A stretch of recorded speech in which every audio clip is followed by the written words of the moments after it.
bien, la vérité va éclater au grand jour sur la mort du général Delphin Kaimbi. Le rapport d'enquête a été déposé à l'état-major général de forces armées de la République démocratique du Congo. On fait le point dans un instant.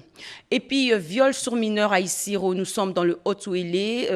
La ministre d'État du genre condamne cette énième barbarie à l'endroit d'une élève finaliste du secondaire. Les enquêtes se poursuivent pour arrêter les coupables. Voilà tout pour les titres. Madame, monsieur, bonsoir et merci de nous rejoindre sur la radio-télévision nationale congolaise pour vous informer. Sans détour, passons aux détails. D'abord, les nouvelles de la présidence de la République avec la visite du chef de l'État Félix Antoine Tshisekedi Tshilombo ce mardi 1er septembre aux policiers victimes d'un incendie sauvage qui a ravagé le pavillon 12 de la foire internationale de Kinshasa, leur lieu de cantonnement. Reportage. Dans la nuit de samedi 30 au dimanche 31 août dernier, plus de 500 personnes, incluant 200 policiers du groupement mobile d'intervention et leurs familles cantonnées au pavillon 12 de la foire internationale de Kinshasa, ont été surpris par un incendie qui a tout réduit en cendres. Fort heureusement, aucune perte en vie humaine n'a été déplorée, mais le feu a tout calciné, contraignant ces familles à une vie d'errance. Informé et affecté par cette situation dramatique, le président de la République, commandant suprême des forces armées, est allé à la rescousse de ces familles en désarroi. Sur place, Félix Antoine Tshisekedi a constaté l'ampleur du sinistre et a apporté des solutions immédiates. Dans sa gibecière, des tenues de travail, des matelas et plusieurs tonnes de vivres ont été remis au commissaire provincial de la police nationale congolaise pour distribution immédiate. Ce n'est pas facile, le commandant suprême, tous les pays, il a beaucoup à faire, mais il s'est déplacé pour voir les policiers sinistrés. Le commandant suprême nous a promis qu'il y aura une solution définitive parce qu'ici c'est la Fikine. Ces policiers étaient venus pour les élections et c'était une habitation provisoire. Maintenant, le commandant suprême a dit qu'il y aura maintenant une habitation définitive pour mieux sécuriser les Kinois. Ainsi, chaque famille sinistrée a également reçu une importante somme afin de lui permettre de se reconstituer un nouveau logement provisoire.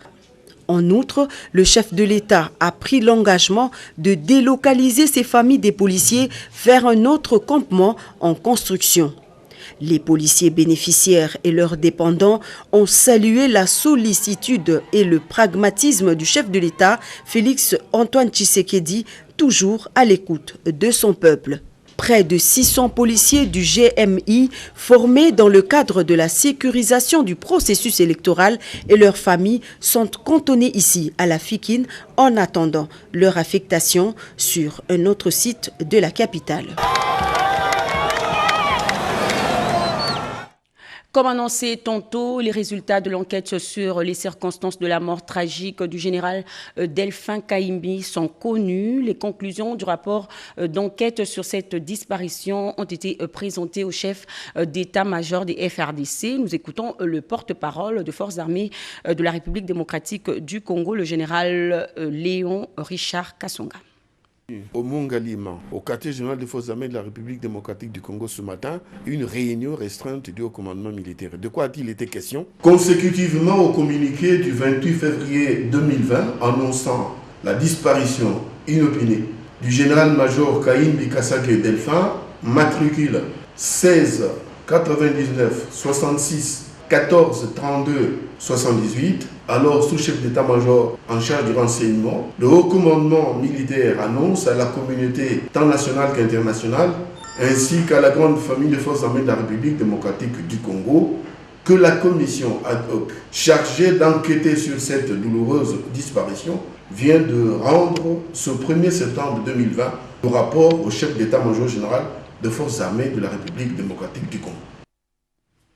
La Grande-Bretagne a investi 120 millions de dollars américains dans le secteur de la santé en République démocratique du Congo. Son ambassadeur, Émilie Maltzman, a échangé hier avec le Premier ministre Ilunga Ilunkamba sur l'impact du Covid-19 sur l'économie nationale. Le chef du gouvernement a aussi présidé la réunion hebdomadaire du comité de conjoncture économique. Françoise Boulabouaki.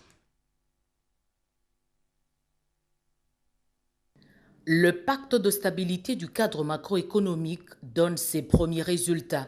Signé il y a à peine quelques jours, il permet à chaque intervenant dans le processus d'activation des finances publiques de respecter sa part de responsabilité afin de préserver la stabilité des prix et du taux de change. Aujourd'hui, il permet au pays de résister face à la menace que subit l'économie mondiale.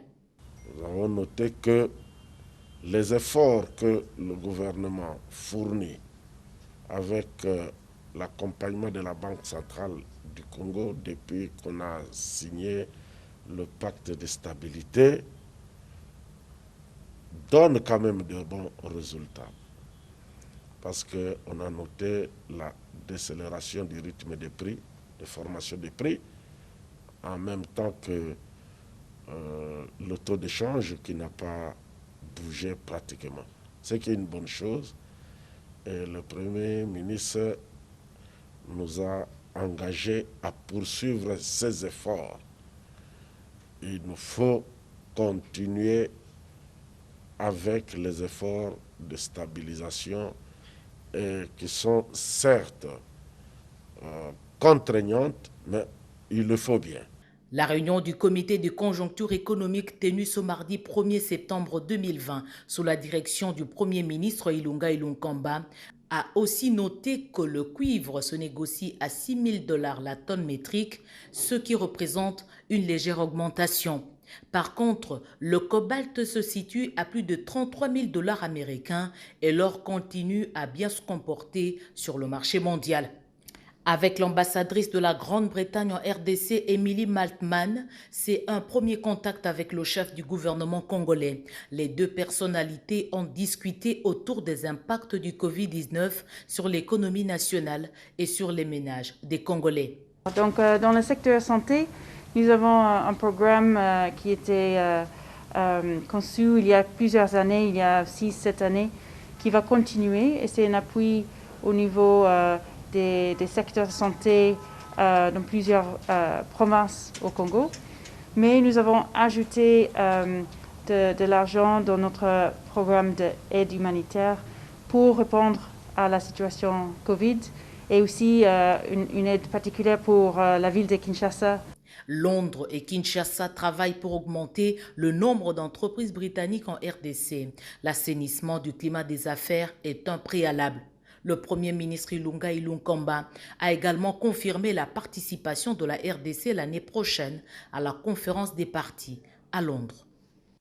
Sachez également que la réhabilitation de la route nationale numéro 1, tronçon compris entre Kinshasa et Bachamba long de 622 km sera financée par la BAD, entendez Banque africaine de développement. Les entreprises soumissionnaires ont déposé hier leurs offres à l'issue d'un appel lancé par la direction de passation de marché. La cérémonie a eu lieu à la direction générale de l'Office des routes située dans la commune de la Gombe, nous dit Blaise Boko Kassonza.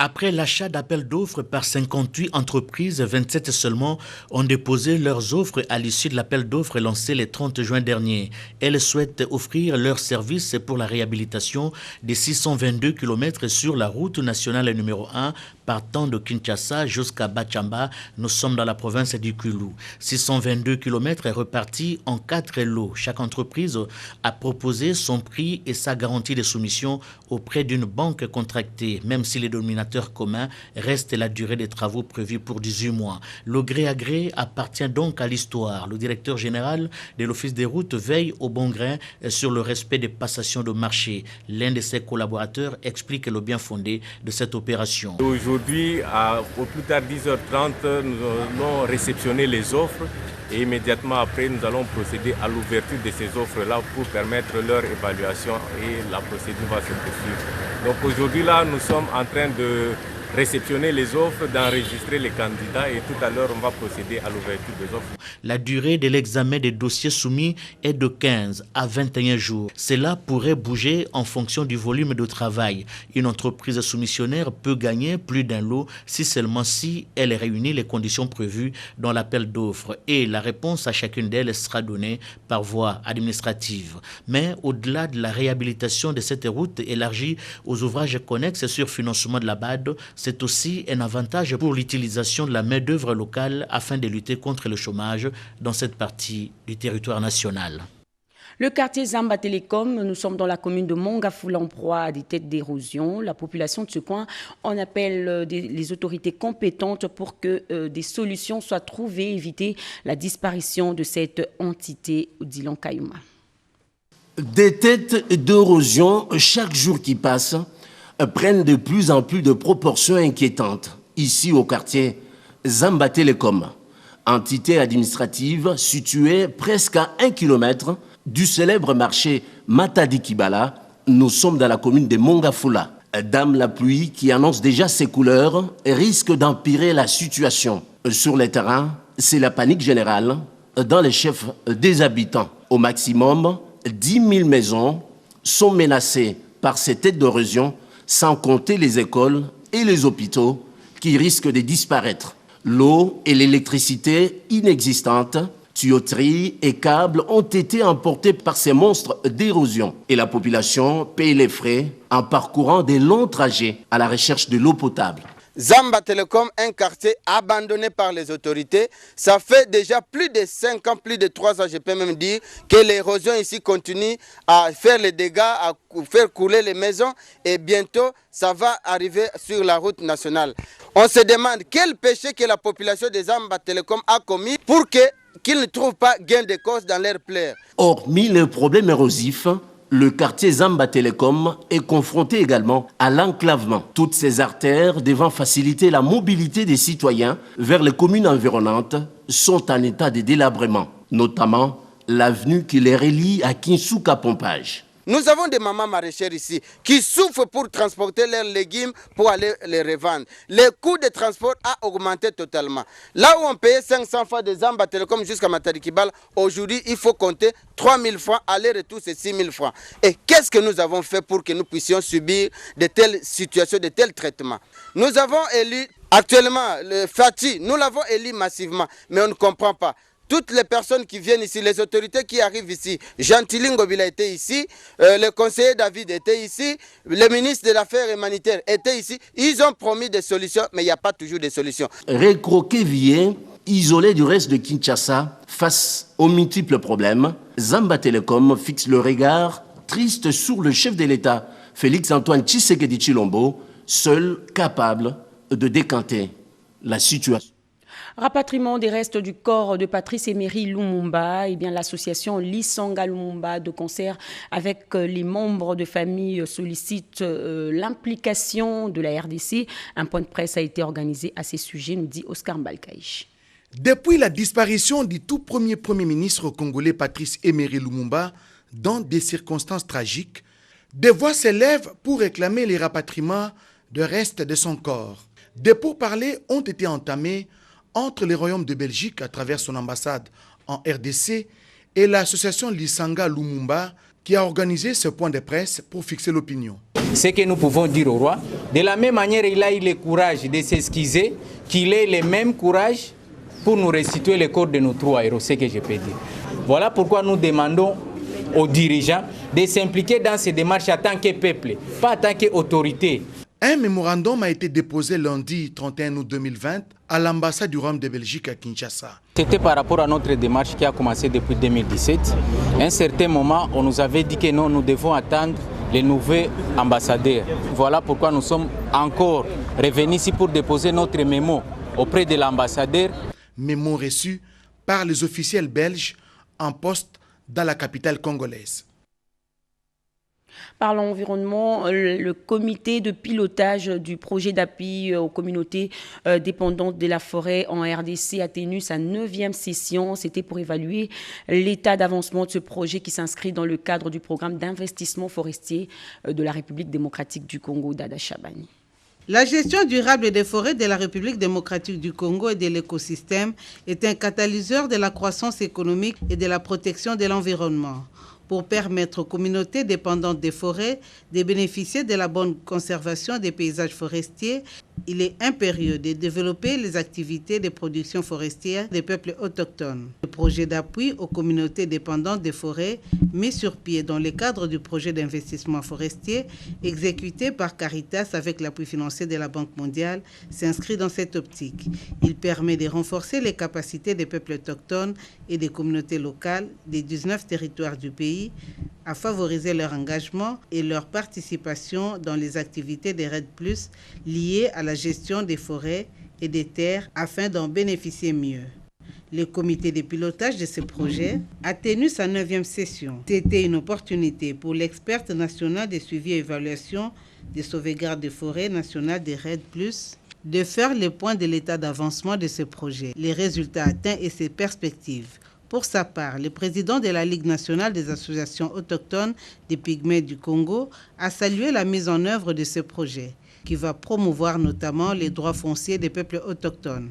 Et puis, M. l'abbé Abbé Delembe, le premier secrétaire exécutif adjoint de Caritas Congo, ASBEL, spécifie les biens fondés de cette session. Il s'agit pour nous tous d'assurer une plus grande implication des peuples autochtones et des communautés locales dans la gestion durable de forêts et de terres. Beaucoup de choses restent encore à faire et nous devons les affronter ensemble. La délégation du Centre de recherche en informatique appliquée a, au cours d'une séance de travail présentée au ministre de la Recherche scientifique José Pandakabangu, les préoccupations relatives à l'agrément de ce centre. Marie Kalong.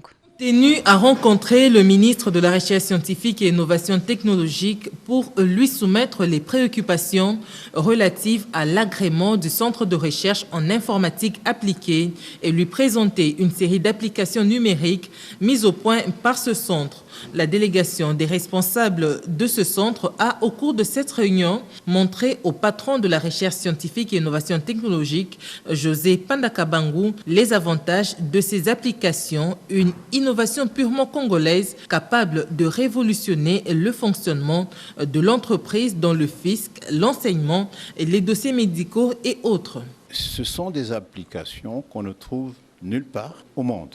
C'est donc congolais. Nous devons être à mesure de dire aujourd'hui à notre peuple que le Congo peut innover pour le Congo et pour le monde. Nous innovons justement pour donner un support à notre économie, pour la relancer. Ce que la population peut faire, c'est, après que nous l'ayons informée, parce que la population doit être informée, nous allons vulgariser une série de choses, que la population constate qu'à travers ces innovations, son mieux-être peut être assuré. L'équipe du Centre de recherche en informatique est repartie satisfaite des assurances leur données par le patron de la recherche. Dans l'actualité également, filtre la signature d'un protocole d'accord de collaboration entre l'administration et les consortiums de la logistique pétrolière, l'Erescom Petroleum. C'est pour le collecte des frais structures liées au carburant terrestre. Riki Zuziloya. La République démocratique du Congo traverse une période décisive pour sa politique en matière des prix, des carburants. S'il faut s'en tenir aux réformes du gouvernement visant à assainir la structure des prix, c'est pour répondre aux contraintes budgétaires et faciliter la mise en œuvre des mécanismes de rémunération des charges d'exploitation ainsi que de frais des services des sociétés pétrolières qu'un accord de collaboration vient d'être signé sous l'égide du ministère des Finances et de l'Économie entre la Direction générale des douanes et axes et le consortium l'Erescom Petroleum. Cet accord vise la collecte par facturation des frais structures. La signature de ce protocole d'accord a pour objectif principal de mettre en œuvre les mécanismes de rémunération des charges d'exploitation ainsi que les frais et services de sociétés pétrolières reprises dans la structure des prix des produits pétroliers de la zone ouest.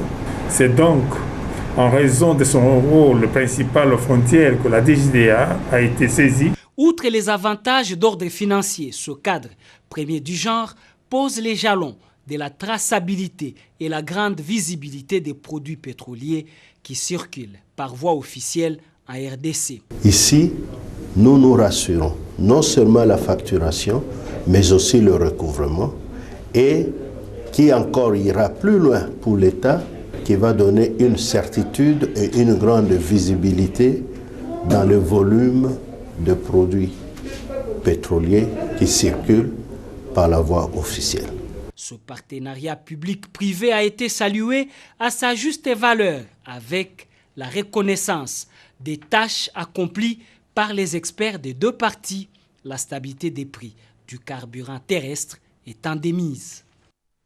La scène ignoble se passe à Issiro, dans la province du Haut-Touélé. Une élève finaliste du secondaire a été victime d'un viol le premier jour des préliminaires de l'examen d'État 2020. La ministre d'État en charge du genre, de la famille et de l'enfant condamne avec la dernière énergie cette énième barbarie. Yvette Mankuntima. Nous vivons ces derniers temps et ça a été vraiment l'apogée par l'assassinat de ces enfants, des petits-enfants. Qui n'avaient commis de péché que d'aller à un centre d'examen de fin d'études primaires. Ça, c'est très grave. C'est très grave parce que lorsque nous disons que les enfants, la jeunesse constitue l'avenir, nous avons toujours soutenu que ça passe par l'éducation. Parce que si ces enfants ne sont pas instruits, ne sont pas éduqués, nous ne pouvons pas attendre à avoir de bons responsables de nous. Et maintenant que ces innocents se rendent à ces lieux pour présenter effectivement ces textes et qu'ils soient assassinés comme ça, c'est vraiment l'indignation totale. Et nous avons condamné ça fermement pour dire plus jamais ça. On ne devrait pas continuer à assister à de telles scènes. C'est bien déplorable parce que moi je me dis toujours même les mots ne peuvent pas suffire pour combler la douleur de ses parents. Perdre un être, aujourd'hui nous pouvons dire des condoléances et ça ne va pas les soulager. Je pense que pour honorer la mémoire de ces enfants innocents qui sont partis, nous ne pouvons que nous tourner vers la justice. Et pour que justice soit faite, il faudrait absolument que les enquêtes arrivent à rétablir les responsabilités et que ces bourreaux soient sévèrement punis correctement et conformément à la loi. Également en condamnant ce qui s'est passé il y a 48 heures dans la province du Haut-Touélé à Issiro. Vous avez appris qu'il y a un groupe de jeunes filles venues d'un territoire voisin qui s'appelle Rungo, qui était au chef-lieu de la province pour la passation des examens d'État. Et il y a eu effectivement un cas de viol que nous avons également déploré. Et nous continuons à insister, à dire que la justice doit passer par là pour que tous les potentiels bourreaux soient sévèrement découragés et ceux qui ont déjà commis des infractions soient punis. Au chapitre de la santé, l'on nous parle de la rencontre du ministre de la Santé publique, le docteur Eteni Longondo, avec une délégation des syndicats nationaux des professionnels de santé. Ils ont échangé sur la signature de la grille barémique réajustée. Le souci de mettre fin aux grognes répétitives de médecins ainsi qu'à tout autre malentendu, le ministre de la Santé, le Dr Eteni Longondo, a reçu en son cabinet de travail ce mardi une délégation des syndicats nationaux de professionnels licenciés, maîtrise et doctorat thèse en sciences de santé, SYNAPS en sigle. Au centre de leur entretien, la signature de la grille barémique réajustée de professionnels de santé, licenciés et maîtrise. Le patron de la santé des Congolais a prêté oreille attentive à leurs préoccupations et promet de s'impliquer personnellement en prenant langue avec ses homologues du budget et des finances afin d'harmoniser quant à ces. Pour Jean-Fidèle Boyo Ekangou, président national des SYNAPS, ces échanges sont satisfaisants et prometteurs. Et il est question ici de parler sur le réajustement barémique de cette catégorie. Et je certifie à l'opinion ici que depuis 2013 jusqu'à ce jour, dans le secteur santé, toutes les catégories ont bénéficié d'un réajustement barémique à l'exception des professionnels de santé licenciés et maîtrisés. Ceci viole le principe d'équité. Et le gouvernement a reconnu ça, le gouvernement a accepté parce que dans nos démarches, on nous a toujours donné raison sur la motivation de notre revendication. Et nous demandons aux amis qui nous suivent d'être calmes, de ne pas s'agiter. Les démarches continuent. Jusque-là, nous aurons une conclusion avec le gouvernement congolais. Signalons par ailleurs que le ministre de la Santé, le Dr Eteni Longondo, travaille sans relâche pour remettre de l'ordre dans ce secteur de la santé longtemps terni. Le caucus UDPS Maniema, nouveau président, Christian Bouchiri, conseiller principal chargé de la diplomatie du chef de l'État, va désormais présider à la destinée de cette organisation politique de l'UDPS en province. Cédric Kenina, commentaire. L'une des rares formations politiques à la dimension nationale, l'Union pour la démocratie et le progrès social UDPS, met les curseurs sur les Maniema. Christian Bouchiri, conseiller principal du chef de l'État en charge de la diplomatie, est le nouveau président du caucus UDPS Maniema et sera secondé de 2 vice-présidents. L'Assemblée générale élective de ce week-end, organisée par les comités provisoires du caucus UDPS Maniema, a permis d'entrevoir désormais des horizons meilleurs pour les partis historiques chers au Sphinx délimité. Mon objectif ici, c'est de redonner l'estime, la réputation, la dignité de la province et de ses originaires. Parce que depuis tout le temps, on a pensé que le Maniema était composé de gens qui étaient alignés. C'est des suivistes et qui suivaient un courant. Non, il y en a qui ont résisté, qui ont combattu, qui sont arrivés au pouvoir, les dignes fils de cette province.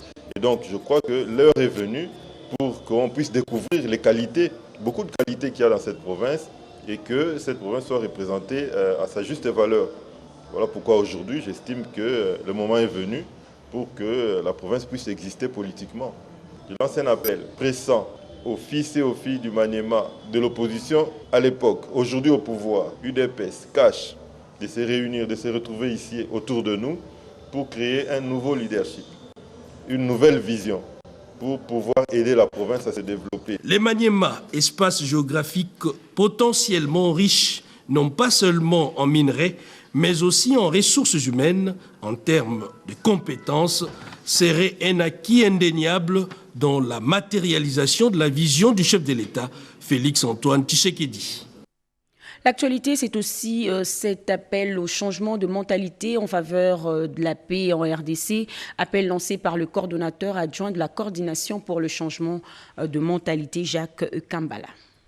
Très chers compatriotes, très chers amis, frères et sœurs, très chers Congolais, nous venons vers vous encore en ce jour pour nous dire Dieu merci pour ce beau pays qu'il nous a donné. Merci pour ce peuple que nous sommes, doté d'autant de potentiel, assez pour rendre ce pays un des plus beaux dans le monde, le plus développé parmi tant d'autres. Mais nous remarquerons aussi que dans cette nouvelle saison, nous devrions avoir tous cette envie de rejeter les antivaleurs qui ont longtemps ruiné notre pays. Nous parlerons du vivre ensemble. Nous vous invitons tous à rejeter le discours haineux qui entretient des séparations, des divisions dans le peuple et qui fait monter, comme on l'a remarqué ces derniers temps, un tribalisme fort et destructif pour ce pays. Nous voulions donc vous dire, dans chaque peuple, dans chaque tribu, dans chaque clan, dans chaque Congolais, il y a quelque chose de positif, de grand, de bénéfique pour le reste de la nation. Apprenons à conjuguer ensemble, à encourager le vivre ensemble. Dans cette nouvelle saison, sous l'égide du président Félix-Antoine Tshisekedi Tshilombo, nous, la coordination pour le changement de mentalité, nous disons « changeons maintenant, changeons de mentalité ». De Kwango aura désormais accès à l'eau potable, ce grâce à la construction des 4 forages d'eau dans cette partie du pays. Ces ouvrages ont été remis aux autorités locales par le FPI, Fonds de promotion de l'industrie. Guy Blaise Kiti qui nous en parle. Dans le cadre du programme prioritaire du chef de l'État de la lutte contre la pauvreté, le Fonds de promotion de l'industrie a assuré le financement de certains ouvrages d'utilité publique. La réhabilitation de ponts, la construction de forages et la réhabilitation de tronçons routiers. Pour la nationale numéro 1, au PK 316, 45 km ont été réhabilités jusque dans le secteur de Pekolokos aux provinces du Kwango. Ces ouvrages achevés ont été définitivement remis à la province du Kwango. Cet axe routier de 45 km de longueur sur 6 mètres de large a été réhabilité par l'ONG grâce avec le financement du Fonds de promotion de l'industrie. Au total, 5 ponts et 2 dallos ont été construits et remis définitivement aux autorités coutumières. Ces ouvrages d'art d'une capacité de 32 tonnes chacun vont permettre de relier Kolokoso à la ville de Bandundu, en passant par le territoire de Bagata. Nous sommes ici pour réceptionner l'ouvrage que nous appelons ici les ponts sur la rivière Loaï. Ce sont les efforts de FPI qui ont fait que nous puissions avoir ces ponts. À peine réceptionnés, vous avez vu un motard, les bénéficiaires de ce pont, passer sur les ponts. Faire face à la pénurie d'eau dans le province de Kwango et de Kwilu, l'ONGD ACODEJ a bénéficié du financement du Fonds de promotion de l'industrie pour la construction des forages et des mini-réseaux de distribution d'eau dans les villes de Kenge et de Kikwit. Que cette remise provisoire de ces ouvrages avait déjà eu lieu récemment. La cérémonie de séjour à Kikwit constitue le point d'orgue de la remise définitive des forages. En tout état de cause, ces remises définitives de ces ouvrages, à savoir le 14 forages et mini-réseaux de distribution d'eau, le Fonds de promotion de l'industrie, a contribué tant soit peu à l'amélioration des conditions de vie de population de province de Kwilu et de Kwango. Mobilisation des recettes pour le compte du Trésor public dans la commune de Kinshasa. Les agents et cadres de recettes de Kinshasa ont clôturé hier la formation de mise à niveau. C'était sous la supervision du directeur général intérimaire de cette régie financière. Regardez. La salle polyvalente du Centre des handicapés physiques a servi de cadre hier lundi à la cérémonie de clôture de la session de mise à niveau des agents, vérificateurs et inspecteurs de la DGRK, une régie financière qui relève de la tutelle de l'hôtel de ville de Kinshasa. Pendant 3 jours, cette session, la toute première de la série, a eu la vocation de permettre aux cadres et agents de se faire une idée précise de l'importance même de la DGRK, qui est une véritable régie vers laquelle doivent être canalisées les recettes dues à la ville de Kinshasa. Le ministre provincial des Finances, qui, comme à l'ouverture de la session, avait présidé la cérémonie, s'est dit heureux de toutes les matières qui ont été administrées aux récipiendaires, en soulignant leur opportunité dans les tâches dévolues à la DGRK. Tout est passé par là. La comptabilité au HADA, le programme de contrôle et même l'éthique et la déontologie professionnelle. Laissons plutôt le ministre provincial des Finances, Ngoï Mvunzi, le dire de sa propre bouche. Au terme de la session organisée en vue du renforcement des capacités des inspecteurs et vérificateurs des impôts et taxes de la Direction générale des recettes de Kinshasa, DGRK en sigle, je crois que les matières dispensées lors de cette formation, à savoir la comptabilité au WADA et programme de contrôle, les procédures fiscales, les procédures et techniques de contrôle des taxes, l'éthique et la déontologie professionnelle ont été bien assimilées. Ainsi, j'espère que vous en ferez un bon usage lors des missions de contrôle et vérification sur place face à des personnes physiques ou morales, quelquefois expérimentées, et qui peuvent être tentées de déroger à la règle vis-à-vis des agents moins outillés. Maintenant, les inspecteurs, vérificateurs et taxateurs sont fin prêts pour s'attaquer au lourd travail qui les attend sur le terrain. C'est en ces termes que s'est exprimé en substance le DGAI de la DGRK, Jean-Louis Sangamela Botouli, qui lui aussi s'est dit satisfait. Je suis satisfait de l'issue de la formation qui vient de se terminer il y a quelques instants. Et je suis convaincu que les agents de la DGRK, les vérificateurs, les inspecteurs sont maintenant outillés pour faire face aux défis majeurs que nous attendons d'eux, notamment la mobilisation accrue des recettes avec cette formation qui va être un processus continu. Et nous espérons que l'ensemble des agents et cadres de la DGRK seront formés pour donner le meilleur demain. Le directeur général par l'intérim de la DGDA, Direction générale des douanes et axes, investit pour la bonne prise en charge des marchandises du trafic international, ce qui justifie sa visite d'inspection dans les entrepôts de la direction Kinshasa-Ville. D'autres détails avec Ricky Zouziloya. La reprise de l'activité économique dans le monde en général et en particulier en République démocratique du Congo, période post-état d'urgence due à la Covid-19, les acteurs du commerce international, dont la douane congolaise avec son rôle principal aux frontières, s'investit pour assurer une bonne prise en charge des marchandises. Le directeur général par intérim de la DGDA, Jean-Baptiste Nkongolo Kabila Mouchi, a visité un vaste entrepôt sollicité par lui et concédé par son partenaire, la SCTP. La force de la douane, c'est la prise en charge de la marchandise.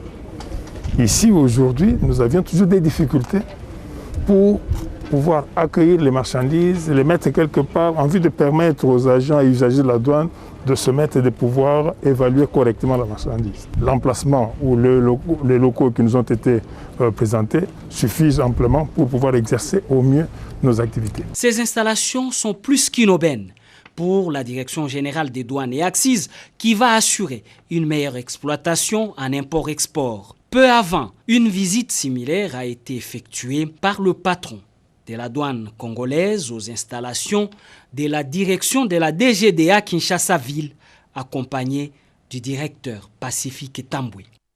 Du changement dans le secteur judiciaire du Congo central, le nouveau procureur général près la cour d'appel de Matadi vient de prendre ses fonctions. Godé Richard Kenekene remplace à ce poste Arthur Ilunga. José Baïtombo. Le parquet général près la cour d'appel du Congo central, notamment la cour d'appel de Matadi, a connu une cérémonie haute en couleurs, rehaussée par la présence du gouverneur Atou Matubwana. La prestation de serment du nouveau procureur général près la cour d'appel de Matadi, Godé Richard Kenekene, s'est déroulée en présence de plusieurs personnalités judiciaires, militaires et civiles de la province du Congo central. Godé Richard Kenekene remplace à cette fonction le désormais ancien procureur général près la cour d'appel de Matadi, Arthur Ilunga, qui a de surcroît renouvelé son serment. Dans son exposé, le nouveau procureur général s'est étendu sur la détention préventive dans une démarche comparative entre le droit français et le droit congolais. La cérémonie de séjour est une obligation légale consacrée par la loi numéro 06 par 020 du 10 octobre 2006 portant statut des magistrats nommés ou désignés à de nouvelles fonctions, renouvelle les serments prévus à l'article 5.1 devant la juridiction à laquelle il est attaché. Je jure de respecter la Constitution et les lois de la République démocratique du Congo et de remplir loyalement et fidèlement avec honneur et dignité les fonctions qui me sont confiées. Telle est la réponse à ceux et celles qui s'interrogent sur cette cérémonie. Godé Richard Kenekene est né le 15 septembre 1963. Il a été en 2009 nommé procureur de la République au parquet de grande instance de Boma. En 2016, il est désigné avocat général près la cour d'appel de Kinshasa-Gombe. Enfin, c'est par ordonnance présidentielle signée par le président de la République Félix-Antoine Tshisekedi le 7 juillet 2020. Il sera élevé au rang de procureur général et affecté à la cour d'appel de Matadi. Ensemble, ce communiqué de presse avant de nous séparer, ce communiqué maintenant de la Société nationale d'électricité SNEL, département de distribution de Kinshasa DDK en sigle, informe son aimable clientèle que suite aux travaux d'entretien périodique des équipements électromécaniques prévus à la sous-station Badiadingi, la fourniture de l'énergie électrique sera interrompue ce mercredi 2 septembre 2020 de 7h à 18h dans certains quartiers des communes ci-après Ngalié, Maselemba, Mongafula ainsi que le camp militaire Badiadingi. Toutefois, le rétablissement de la fourniture de l'électricité pourra intervenir aussitôt que les travaux auront pris fin. Pour toute information utile, nos centres de vente et services sont à la disposition de la clientèle ainsi que le call center 177 188. La SNEL présente ses excuses pour ces désagréments faits à Kinshasa le 28 août 2020, le département. Voilà, madame, monsieur, c'est par ce communiqué que nous mettons un point final à ce journal. Merci à vous de l'avoir suivi. Jacques Kabouabassi-Douga va prendre la main à 22h pour la suite de l'actualité. Merci de rester avec nous. Au revoir.